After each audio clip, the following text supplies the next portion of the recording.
Period date കഴിഞ്ഞോ, pregnant ആണോ എന്ന് സംശയമുണ്ടോ? പ്രഗ്നൻസി ടെസ്റ്റ് ചെയ്യുന്നതിന് മുമ്പ് തന്നെ നമ്മുടെ ശരീരത്തിൽ ചില ചെറിയ മാറ്റങ്ങൾ കാണാൻ തുടങ്ങാം. അത് എന്തൊക്കെയാണെന്ന് നോക്കാം. പക്ഷേ വീഡിയോ തുടങ്ങുന്നതിന് മുമ്പ് തന്നെ ഒരു കാര്യം പറയട്ടെ. ഈ സിംറ്റംസ് മാത്രം കണ്ടിട്ട് പ്രഗ്നൻസി ഉറപ്പിക്കാൻ കഴിയില്ല. PMSലും മറ്റ് ഹോർമോണൽ ചേഞ്ചസിലും ഇതുപോലുള്ള സിംറ്റംസ് ഉണ്ടാകാം. അപ്പോൾ 10 ഏർലി പ്രഗ്നൻസി സൈൻസ് എന്തൊക്കെയാണ് എന്ന് നോക്കാം. ആദ്യത്തെ സൈൻ പീരിയഡ് ഡിലേ. നിങ്ങളുടെ പീരിയഡ് സാധാരണ റെഗുലർ ആണെങ്കിൽ എക്സ്പെക്റ്റഡ് ഡേറ്റ് കഴിഞ്ഞിട്ടും പീരിയഡ് വരാത്തത് പ്രഗ്നൻസിയുടെ ഒരു കോമൺ ഏർലി സൈൻ ആയിരിക്കാം. പക്ഷേ stress, weight changes, hormonal problems തുടങ്ങിയ കാരണങ്ങൾ കൊണ്ടും പീരിയഡ് വൈകാം. രണ്ടാമത്തെ സൈൻ ബ്രസ്റ്റ് ചേഞ്ചസ്. ബ്രസ്റ്റിൽ ഹെവിനെസ്, ടെൻഡർനെസ്, ചെറിയ പെയിൻ അല്ലെങ്കിൽ നിപ്പിൾ കൂടുതൽ സെൻസിറ്റീവ് ആകുന്നത് പോലെ ചിലർക്ക് അനുഭവപ്പെടാം. നല്ലപോലെ ഉറങ്ങിയിട്ടും ടയേർഡായി തോന്നുന്നുണ്ടോ? സാധാരണ ചെയ്യാറുള്ള കാര്യങ്ങൾ ചെയ്യാൻ പോലും എനർജി കുറവായി തോന്നുന്നുണ്ടോ?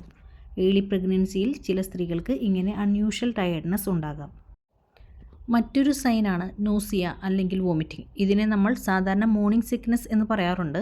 പക്ഷേ ഒരു ഇൻട്രസ്റ്റിംഗ് ഫാക്റ്റ് എന്താണെന്നറിയാമോ? മോർണിംഗ് സിക്നസ് എന്ന് പറയുന്നുണ്ടെങ്കിലും നോസിയ രാവിലെ മാത്രം ഉണ്ടാകണമെന്നില്ല.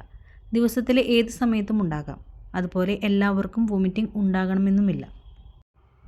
മറ്റൊരു സൈനാണ് ഫ്രീക്വൻറ്റ് യൂറിനേഷൻ. മുമ്പത്തേക്കാൾ കൂടുതൽ തവണ യൂറിൻ പോകണമെന്ന് തോന്നുന്നുണ്ടെങ്കിൽ അത് ചിലപ്പോൾ ഏർലി പ്രഗ്നൻസിയിലെ ഒരു സിംറ്റം ആയിരിക്കാം. മറ്റൊരു സൈനാണ് മൈൽഡ് ക്രാംസ്. പീരിയഡ് വരുന്നത് പോലെ ചെറിയ ക്രാംസ് അല്ലെങ്കിൽ ലോവർ അബ്ഡോമിനിൽ ചെറിയ പുള്ളിംഗ് സെൻസേഷൻ ചിലർക്ക് ഉണ്ടാകാം. പക്ഷേ പെയിൻ വളരെ സിവിയർ ആണെങ്കിൽ അത് ഇഗ്നോർ ചെയ്യരുത്, ഡോക്ടറിനെ കാണുന്നതാണ് നല്ലത്. മറ്റൊരു സൈനാണ് ബ്ലോട്ടിംഗ്. വയറ് നിറഞ്ഞതുപോലെ തോന്നുക, ബ്ലോട്ടിംഗ് അല്ലെങ്കിൽ ഗ്യാസ് കൂടുതലായി തോന്നുക തുടങ്ങിയ ഡൈജസ്റ്റീവ് ചേഞ്ചസ് ചിലർക്ക് ഏർലി പ്രഗ്നൻസിയിൽ ഉണ്ടാകാം. മറ്റൊരു സൈനാണ് സ്മെൽ സെൻസിറ്റിവിറ്റി. മുമ്പ് പ്രശ്നമില്ലാതിരുന്ന കുക്കി സ്മെൽ, പെർഫ്യൂം അല്ലെങ്കിൽ ചില ഫുഡ് സ്മെൽസ് പെട്ടെന്ന് സഹിക്കാൻ കഴിയാത്തതായി തോന്നുന്നുണ്ടോ? ചില സ്ത്രീകൾക്ക് പ്രഗ്നൻസിയുടെ തുടക്കത്തിൽ സ്മെല്ലിനോട് കൂടുതൽ സെൻസിറ്റിവിറ്റി ഉണ്ടാകാം. മറ്റൊരു സൈനാണ് ഫുഡ് ക്രേവിങ്സ് അല്ലെങ്കിൽ ഫുഡ് അവേർഷൻ.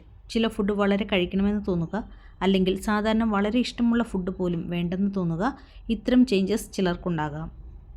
മറ്റൊരു സൈനാണ് മൂഡ് ചേഞ്ചസ്. ഒരു കാരണവുമില്ലാതെ മൂഡ് മാറുന്നത് പോലെ തോന്നുക, പെട്ടെന്ന് ഇമോഷണൽ ആകുക തുടങ്ങിയ മാറ്റങ്ങൾ ചിലർക്കുണ്ടാകാം. ഹോർമോണൽ ചേഞ്ചസ് ഇതിന് ഒരു കാരണമാകാം. ഇനി ഒരു ഇൻട്രസ്റ്റിംഗ് ഫാക്റ്റ് കൂടി പറയട്ടെ. എല്ലാ പ്രഗ്നൻറ്റ് വുമണിനും ഏർലി പ്രഗ്നൻസി സിംറ്റംസ് ഉണ്ടാകണമെന്നില്ല. ചിലർക്ക് വളരെ കുറച്ച് സിംറ്റംസ് മാത്രമേ ഉണ്ടാകൂ. ചിലർക്ക് തുടക്കത്തിൽ പ്രത്യേകിച്ച് ഒരു സിംറ്റം പോലും തോന്നാതിരിക്കാം. അതുകൊണ്ട് സിംറ്റംസ് ഇല്ലാത്തത് പ്രഗ്നൻസി ഇല്ല എന്നതിന് തെളിവല്ല. സിംറ്റംസ് ഇല്ലെങ്കിലും പ്രഗ്നൻസി ഉണ്ടാകാം. അപ്പോൾ പ്രഗ്നൻസി സംശയമുണ്ടെങ്കിൽ അടുത്ത സ്റ്റെപ്പ് എന്താണ്? പീരിയഡ് മിസ്സായതിനു ശേഷം ഒരു ഹോം പ്രഗ്നൻസി ടെസ്റ്റ് ചെയ്യാം.